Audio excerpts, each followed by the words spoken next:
Olá, tudo bem, pessoal? Shifu Moshonlong aqui, diretamente da China. Hoje nós vamos aprender um tutorial de espada de um anime muito famoso, né? O Demon Slayer, daquela personagem Shinobu.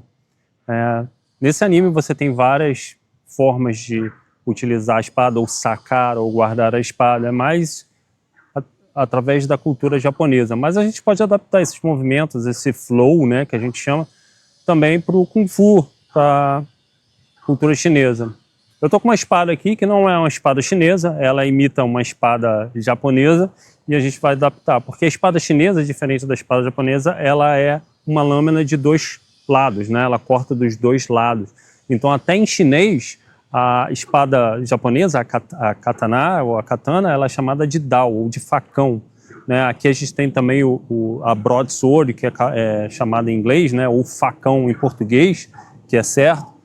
Também aqui é chamado de dadao ou dandao, que é só de um lado. Né? Por exemplo, eu tenho aquela espada grande, de 1,40 m, que foi feita para lutar contra a katana aqui na China, que é chamada de miao dao, também é facão. Então a espada clássica chinesa, antiga, e a de Tai Chi, ela corta dos dois lados, tá bom? Então vamos aprender os movimentos aqui, vamos dar uma olhada. Eu vou tentar gravar aqui primeiro em terceira pessoa e depois eu vou tentar fazer em primeira pessoa, mas não sei se a câmera no meu peito vai me permitir fazer o movimento. Eu tô com uma espada aqui, essa é uma espada de bambu, tá? Ela é feita de bambu, não tem corte, ó. Não tem corte. Mas a lâmina dela é para um lado, né? Então, aqui na escabarda a gente tem esse laço para poder mostrar qual lado. Ela só entra nessa posição, tá? Ela não entra na posição oposta. Eu vou ter que me afastar um pouco, porque senão o close da câmera não vai pegar tudo. Então aqui, a primeira coisa que a gente faz é sacar a arma. Quando é para sacar a arma, você tira nessa direção, né? Ela traz para cá, depois ela faz um giro para trás e para aqui. Depois ela faz um floreio e joga a espada, e aí você pega a espada no ar e vai para um corte.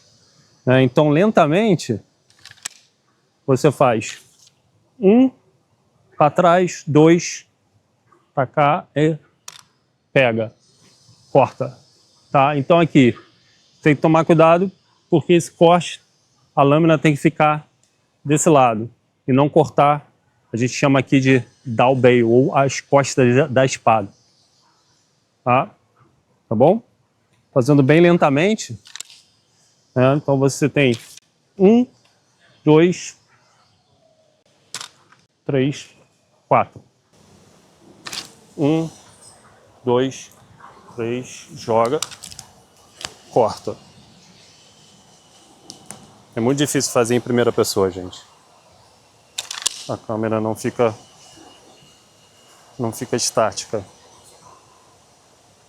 Mas espero que na edição eu consiga editar. Então, pessoal, espero que vocês tenham gostado. Se vocês quiserem mais tutoriais de anime, nós vamos fazer mais vídeos aí. Se você tiver alguma técnica aí embaixo que a gente mostre, se inscreva aí no canal, ajude a gente a chegar a 1 milhão. Estamos próximo do marco de 1 milhão. E aí a gente vai fazer um vídeo muito especial aqui na China, tá bom? Shifu Moshonlong, um grande abraço para todo mundo e especialmente para você aí do Brasil. Esse vídeo em português, o primeiro vídeo em português talvez, tá bom? Um grande beijo, pessoal do Brasil. Shifu Moshonlong. 再见。